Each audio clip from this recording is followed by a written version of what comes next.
श्री स्वामी समर्थ. जय जय स्वामी समर्थ. तुम्हा सर्वांचं पुन्हा एकदा अगदी मनापासून आपल्या या नवीन व्हिडिओमध्ये मी स्वागत करते. आज आहे अधिक मासातील पौर्णिमेची तिथी. अधिक मासामध्ये येणारी पौर्णिमेची तिथी ही इतर पौर्णिमांपेक्षा अत्यंत महत्त्वपूर्ण अशी मानली जाते. अधिक मास हा 3 वर्षातून एकदा येतो आणि हा महिना भगवान विष्णूंना प्रिय आहे आणि समर्पितसुद्धा आहे. आणि म्हणूनच या महिन्यामध्ये श्रीहरी विष्णूंची पूजा सेवा केली जाते. आणि तसंच या महिन्यामध्ये येणाऱ्या पौर्णिमेच्या तिथीला लक्ष्मीनारायणाची पूजा केल्याने आपल्याला जास्त अधिक प्रमाणामध्ये अधिक पटीने पुण्यफळ हे प्राप्त होत असतं. जर तुमच्या घरामध्ये आलेली लक्ष्मी, आलेला पैसा हा टिकत नसेल, विनाकारण नको त्या ठिकाणी खर्च होत असेल, पैशाला पैसा हा लागत नसेल आणि तसंच एक झाली की एक आर्थिक अडचण ही तुमच्यासमोर कायम नेहमी उभी राहत असेल, खूप कष्ट आणि मेहनत करूनसुद्धा तुम्हाला जर हवी तशी अर्थप्राप्ती होत नसेल, हवा तसा पैसा, हवी तशी लक्ष्मी ही जर तुम्हाला प्राप्त होत नसेल, तुमच्या घरामध्ये जर माता लक्ष्मी स्थिर होत नसेल, तर तुमच्या या पैशांसंबंधित अडचणी दूर होण्यासाठी, पैशांची चणचण ही जर तुम्हाला कायम भासत असेल, तर तुमची ही समस्या दूर करण्यासाठी तुम्हाला आज अधिक मासातील पौर्णिमेच्या तिथीला हा एक प्रभावी उपाय अवश्य करायचा आहे.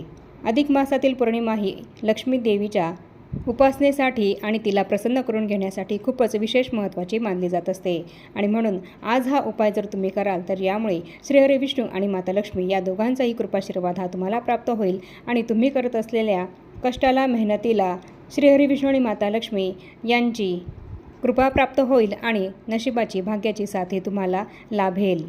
यामुळे तुम्हाला ज्या काही आर्थिक अडचणी या निर्माण होत असतील, जी काही पैशांची चणचण ही तुम्हाला सतत नेहमी भासत असेल, तुमच्या घरामध्ये आलेला पैसा हा जर खर्च होऊन जात असेल आणि जर तो टिकत नसेल, तर आज अधिक मासातील पौर्णिमेच्या तिथीला तुम्ही हा उपाय अवश्य करा. यामुळे तुमची ही समस्या नक्की दूर होईल आणि तुमच्या घरामध्ये माता लक्ष्मी अखंड वास करेल. तुमच्या घरात माता लक्ष्मी स्थिर होईल.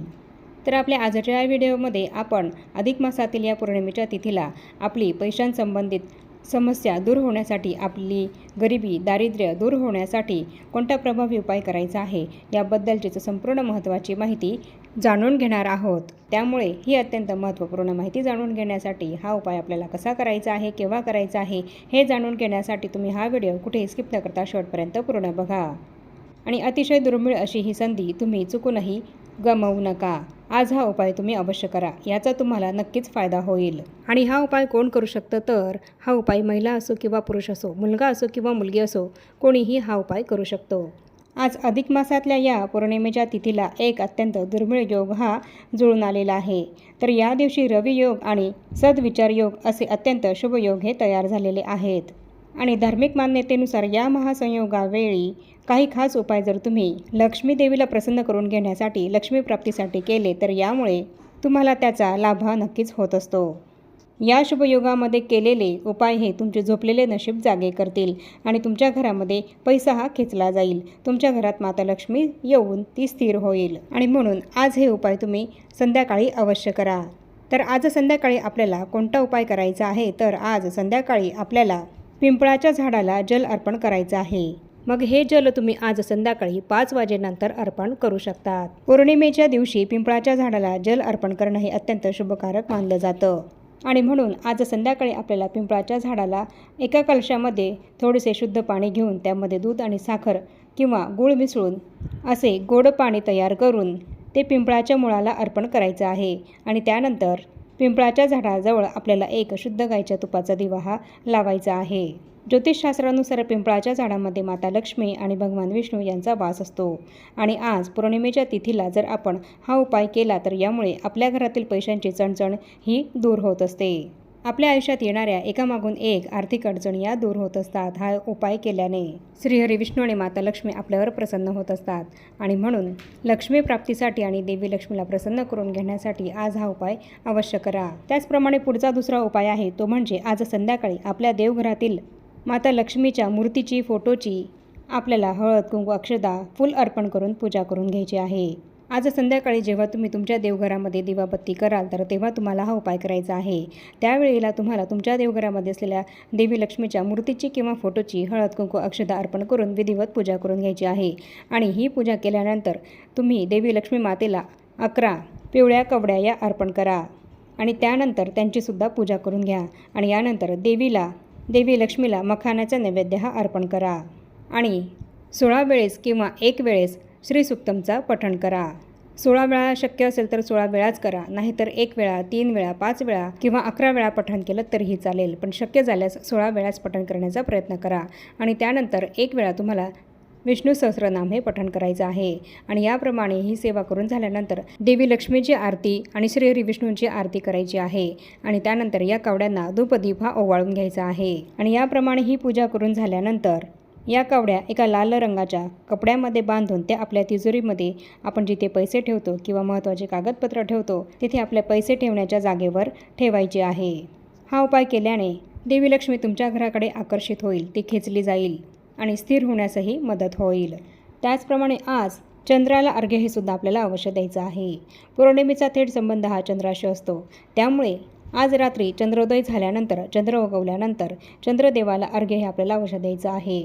त्यासाठी एका तांब्यामध्ये पाणी, थोडेसे कच्चे दूध, अक्षता आणि पांढरी फुलं टाकून त्या पाण्याने आपल्याला चंद्रदेवाला अर्घ्य द्यायचं आहे. आणि ओम सोम सोमाय नमः किंवा ओम चंद्रदेवताय नमः या मंत्राचा जप करून चंद्रदेवाला मनोभावे नमस्कार करायचा आहे.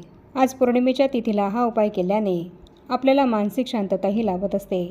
आपल्या कुंडलीतील चंद्र बलवान होतो आणि आपली आर्थिक स्थितीही मजबूत होते. त्याचप्रमाणे आज आपल्याला तुळशी मातेजवळ सुद्धा शुद्ध गायीच्या तुपाचा दिवा हा अवश्य लावायचा आहे. आणि त्यानंतर ओम नमो भगवते वासुदेवाय या मंत्राचा जप करत 11 प्रदक्षिणा आपल्याला तुळशीभोवती मारायच्या आहेत. आणि जर तुळशीभोवती तुम्हाला या प्रदक्षिणा मारायला जमत नसेल तर मग तुम्ही स्वतःभोवती या प्रदक्षिणा मारल्यात आणि या मंत्राचा जप केलात तरीही चालेल. तुळशी मातेला देवी लक्ष्मीचंच रूप हे मानलं गेलं आहे. आणि आज अधिक मासातील पौर्णिमेच्या तिथीला जर आपण शुद्ध गायीच्या तुपाचा दिवा हा तुळशीपाशी लावला तर यामुळे देवी लक्ष्मीही प्रसन्न होते आणि ती आपल्या घराकडे खेचलीसुद्धा जात असते आणि आपल्या घरात स्थिर होत असते. आणि म्हणून आवर्जून आज आपल्याला संध्याकाळी तुळशीपाशी शुद्ध गायीच्या तुपाचा दिवा हा अवश्य लावायचा आहे. तसं तर संपूर्ण अधिक मासामध्ये तुळशीपाशी शुद्ध गायीच्या तुपाचा दिवा लावणं अत्यंत शुभकारक मानलं जातं. आणि जर इतर दिवशी जर तुम्हाला शक्य होत नसेल तर आज अधिक मासातील अत्यंत महत्त्वपूर्ण मानल्या जाणाऱ्या या पौर्णिमेच्या तिथीला तरी तुम्ही संध्याकाळी तुळशीपाशी गायीच्या शुद्ध तुपाचा दिवा हा अवश्य लावा. तर याप्रमाणे हे अत्यंत साधे सोपे आणि प्रभावी असे उपाय देवी लक्ष्मीला प्रसन्न करून घेण्यासाठी, आपल्याला असलेली सर्व पैशांची अडचण, चणचण दूर करण्यासाठी, आपल्या घरात माता लक्ष्मीचं अखंड वास्तव्य राहावं यासाठी, आपली गरिबी दारिद्र्य दूर व्हावं यासाठी, आपल्या घरात अखंड लक्ष्मी ही नांदावी यासाठी हे प्रभावी उपाय करायचे आहेत. आज अधिक मासातील पौर्णिमेच्या तिथीला भगवान विष्णू, माता लक्ष्मी आणि चंद्रदेवांची पूजा केल्याने सुख, समृद्धी, धनलाभ आणि तसंच आपल्या पितरांचे आशीर्वाद हे आपल्याला प्राप्त होत असतात. तर तुम्हीसुद्धा हे अत्यंत प्रभावी उपाय आज अवश्य करा. अत्यंत महत्त्वपूर्ण ही संधी, दुर्मिळ अशी संधी तुम्ही आज गमावू नका. अधिक मासामध्ये आपण जे काही उपाय करत असतो तर त्याचे फळे आपल्याला अधिक पटीने मिळत असते. आणि म्हणून आज हा उपाय तुम्ही अवश्य करा, म्हणजे जेणेकरून तुम्हाला या उपायांचं फळ हे अधिक पटीने मिळेल आणि तुमच्या आयुष्यामध्ये असलेल्या सर्व आर्थिक अडचणी दूर होतील. आणि आता या छोट्याशा माहितीसह आपण आपला आजचा हा व्हिडिओ इथेच थांबवूया. चॅनलवर जर पहिल्यांदाच आला असाल तर चॅनलला जरूर सबस्क्राईब करा आणि या व्हिडिओला जास्तीत जास्त लाईक आणि शेअरसुद्धा नक्की करा. आणि भेटूया पुन्हा अशाच नवीन एका माहितीपूर्ण आणि महत्त्वपूर्ण व्हिडिओसोबत. तोपर्यंत सर्वांना श्री स्वामी समर्थ.